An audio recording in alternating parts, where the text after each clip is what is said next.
How's it going, guys? And welcome to RC Cincy. Today we have the Earthdigger 360L, or like to know it as the Volvo RC4wd. So I've had this machine just for over 2 years now, 2 years and a couple months, and it's been absolutely amazing. But there are certain things you have to watch for, kind of maintain, and be aware of. So without further ado, let's get right into the list. Number one is track magnets. Definitely keep these as clean as possible. I know they're dirty. I just dug yesterday. As long as mainly there isn't stuff in here where everything kind of meshes, and there's rollers on here. You know, there's a tensioner, there's a sprocket essentially. So you don't want stuff in there. You want to try to keep it as clean as possible. I'm going to do a much better job cleaning it. Have a nice brush, and you just got to literally just work it down through here. I did do a bad mistake a while back when I first owned this machine. I was spinning it on a wood deck, and somehow it got caught. I don't know how, in between the spaces of the wood deck or what, but it got caught and it ripped one of the loops out. There are 2 loops in here with a pin. That's how the tracks are held together. Well, one of those loops broke. I was so bummed out. Luckily, the machine came with extra alloy track pieces, linkages. So I replaced that linkage. I did need the help from my wife to kind of do it, but we got it done. You are going to need a punch and a couple other tools. Take your time and do it right. But yeah, once I put that on, I had no other issues. This was caused by me. I'm not blaming the machine one bit. It was completely me. Don't spin trying to clean it, maybe on a flat, smooth surface. But on the deck, I guess I just caught it the right way somehow, and it broke. Not to say that it couldn't have been weaker metal or whatever. I get it, but I shouldn't have done that to begin with. So I did replace one of them. Other than that, the tracks have been solid. I would definitely keep them clean, keep everything out of them. And so far, they're held up well. So just beware of that. There is another story. I had a 580 Tonglong excavator, the 580. And I had a rock wedged in it. And instead of picking it out like you should, I kept going back and forth with the track and ended up stripping the gears that mesh up to the brushed motor. So I had to buy basically a whole section of metal that had gears in it. The right side or left side, I can't remember, but that was a pain in the butt. I did change that and fixed it, of course. But just beware that it is easy to strip. Obviously, these gears are much stronger, you know, brushless motor. I get it. That's even more reason to be more careful, especially with the alloy tracks.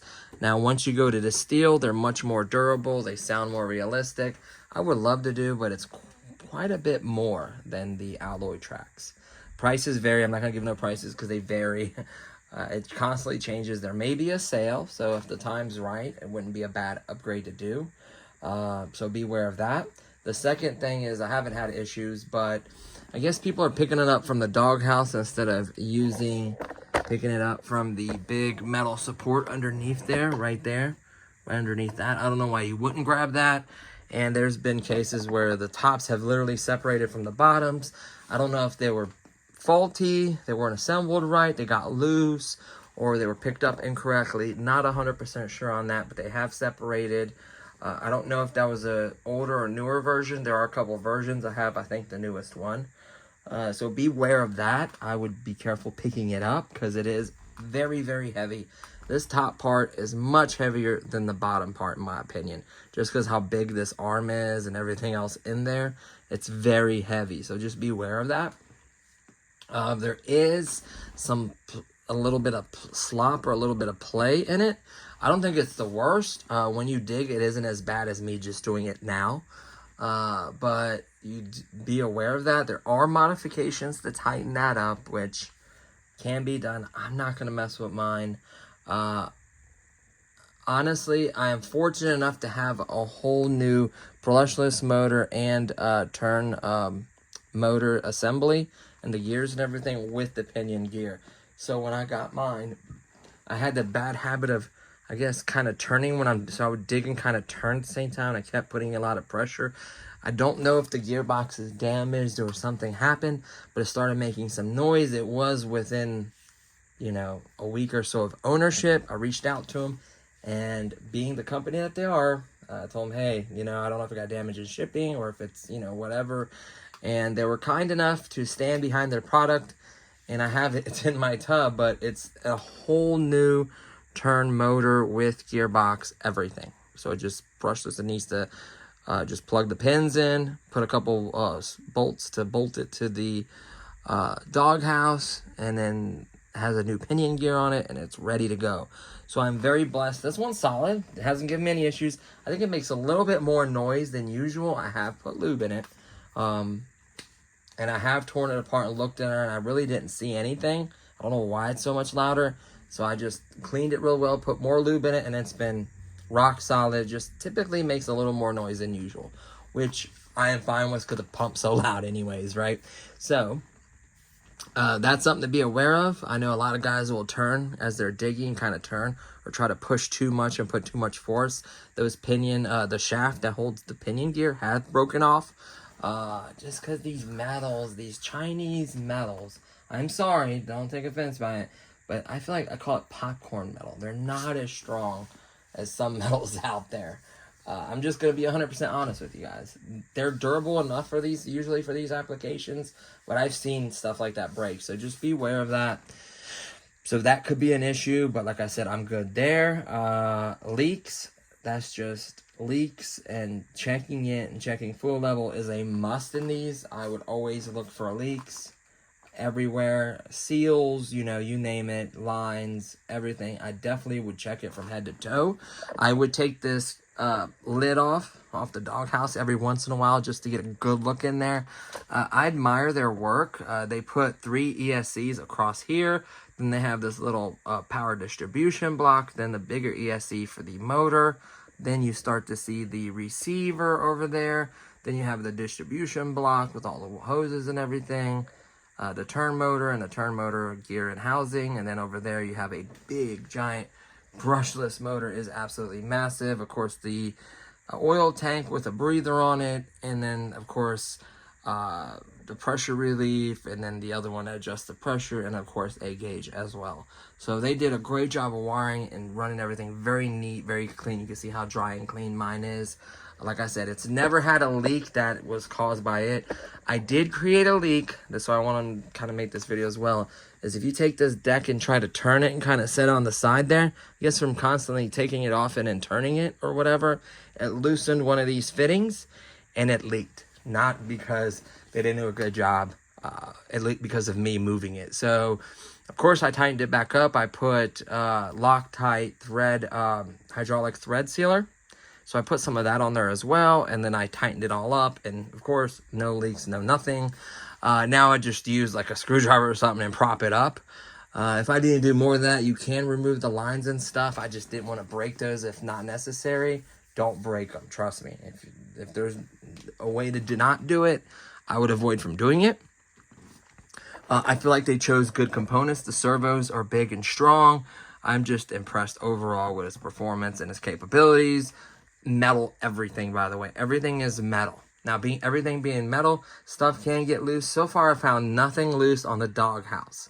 Everything's been solid there for leaks and all that. I'm really impressed and love the setup. Moving on to the arm, I have had loose stuff. So, what it is for somehow by miracle, I lost a bolt and I found a set that, not a set, but I had a set that works for it.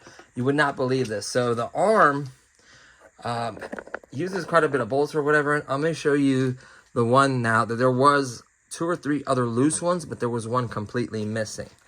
So there is a bolt. I put thread lock and everything. I don't want to break it loose, but this particular one right here, I thought I could never find.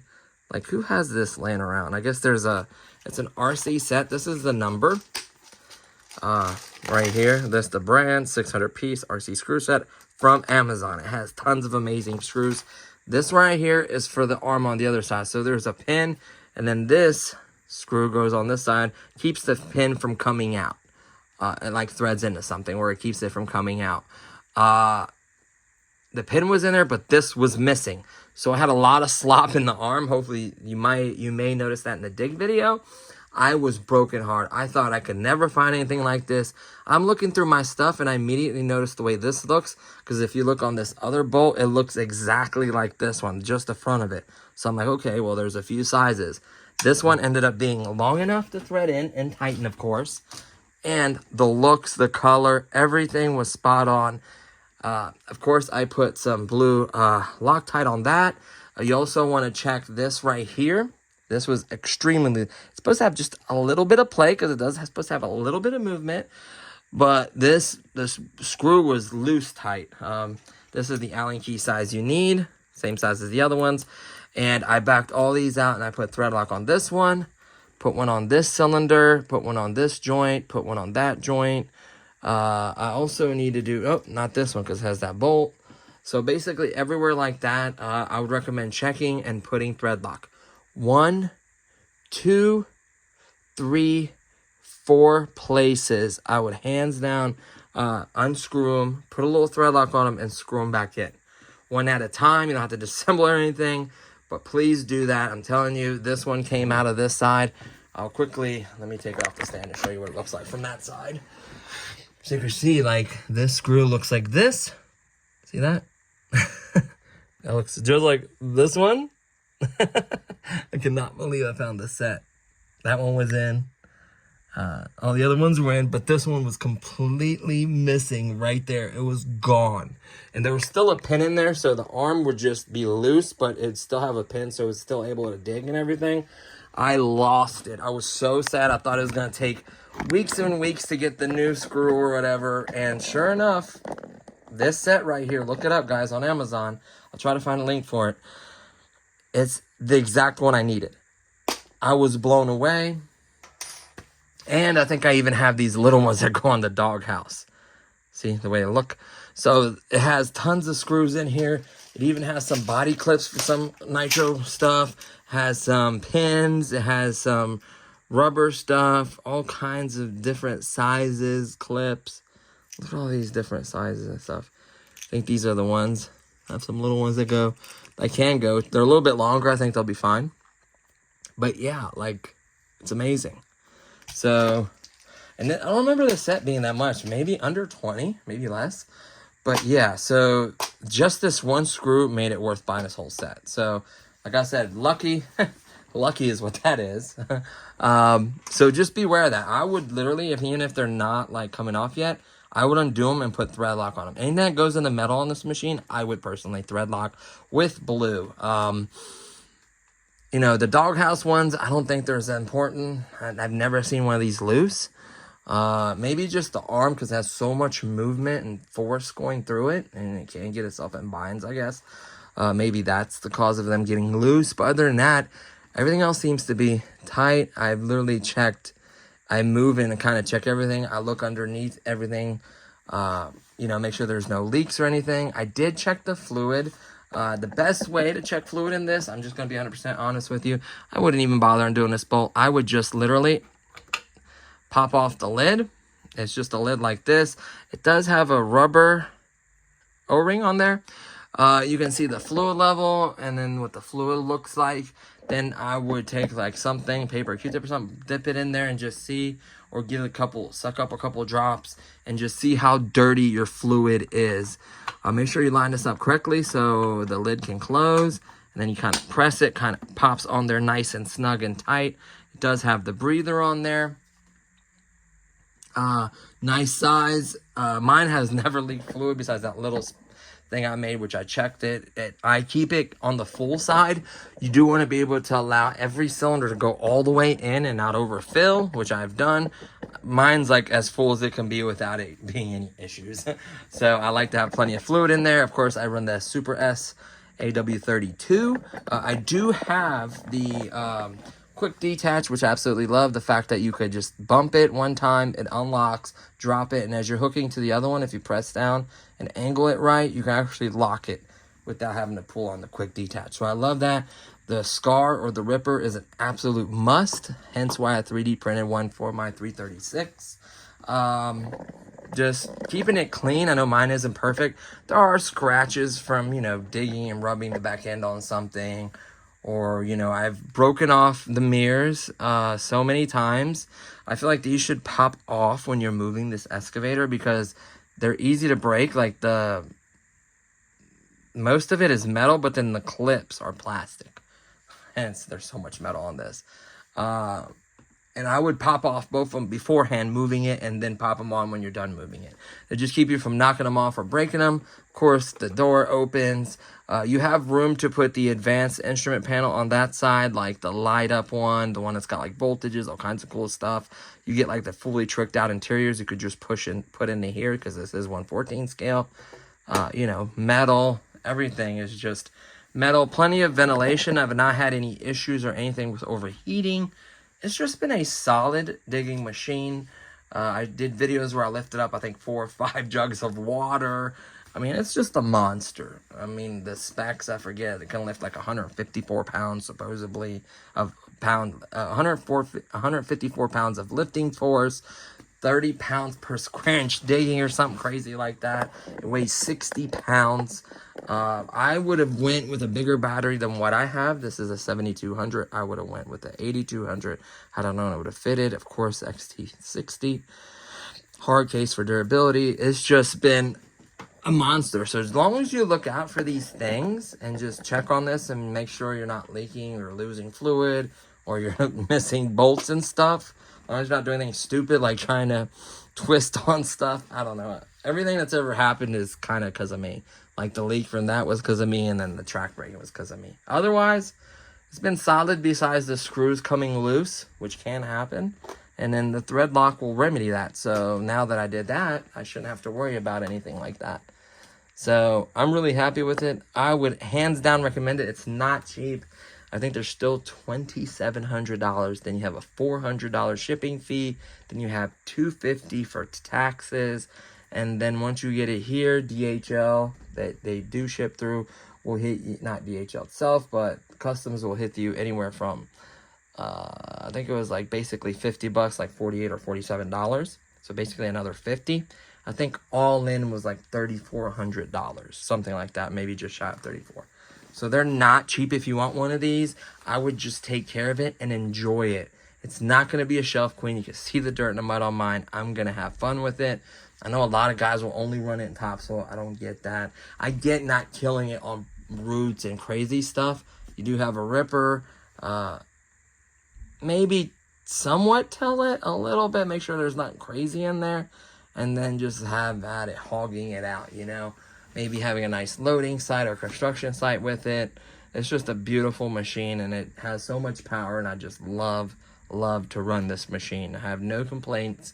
You know, I have a mixing. The only things I've ever done in this is the stickers, and then I added the quick detach system with the Scar, and then the stickers. So stickers, the mixing, and then a quick detach.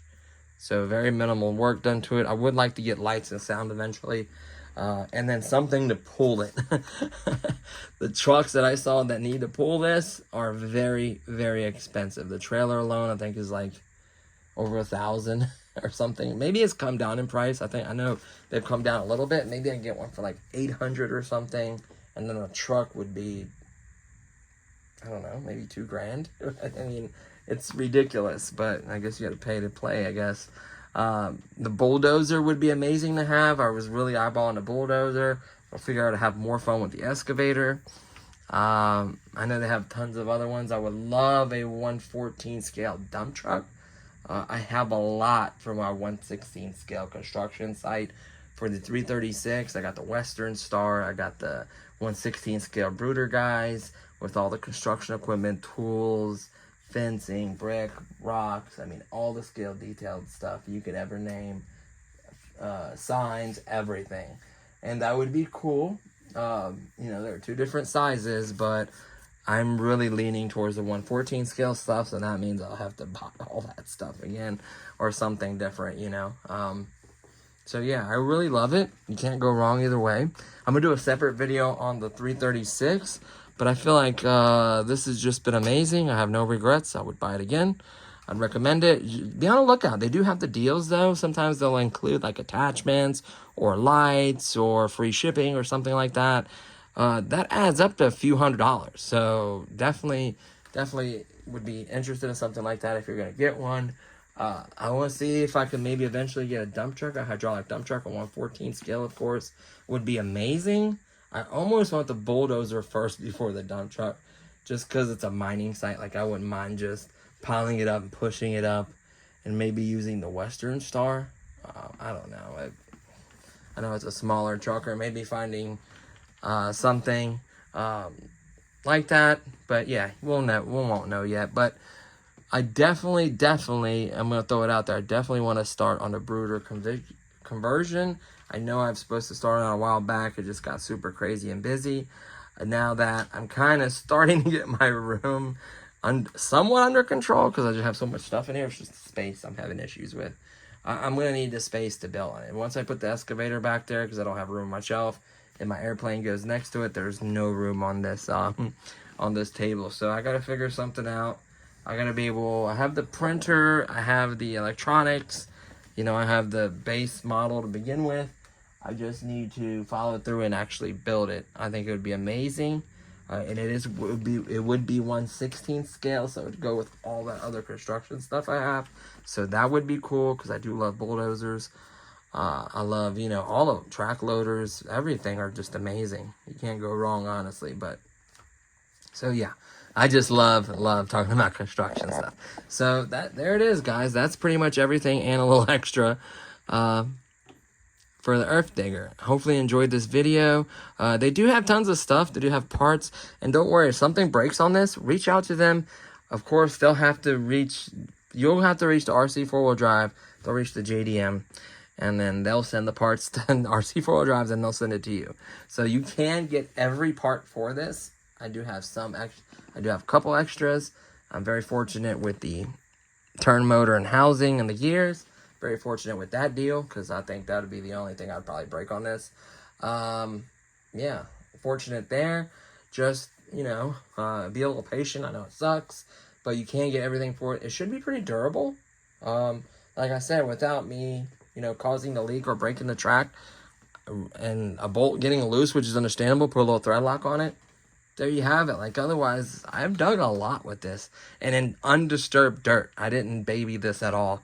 And it held up and it did its job at 2.0 MPAs, which is under the 2.5 is supposed to run. I may increase that this spring a little bit to like 2.5. Maybe a little bit more. But at least 2.5. I really need to make that increase. I feel like 2 is good. But I feel like that 2.5 will just add a little bit of oomph when I need it, right? And this is also a little bit of oomph when I need it too. So yeah, so there you have it. Hopefully I can find a construction site, or like some kind of what is that, like an event or a convention. That would be amazing. I know a lot of it's over in Europe. I don't know of any in the US. Hopefully you guys know. Leave it in the comments below. Any questions, comments, anything, feel free. Hopefully you enjoyed this video. Please give it a thumbs up, and I'll see you guys in the next one. Peace.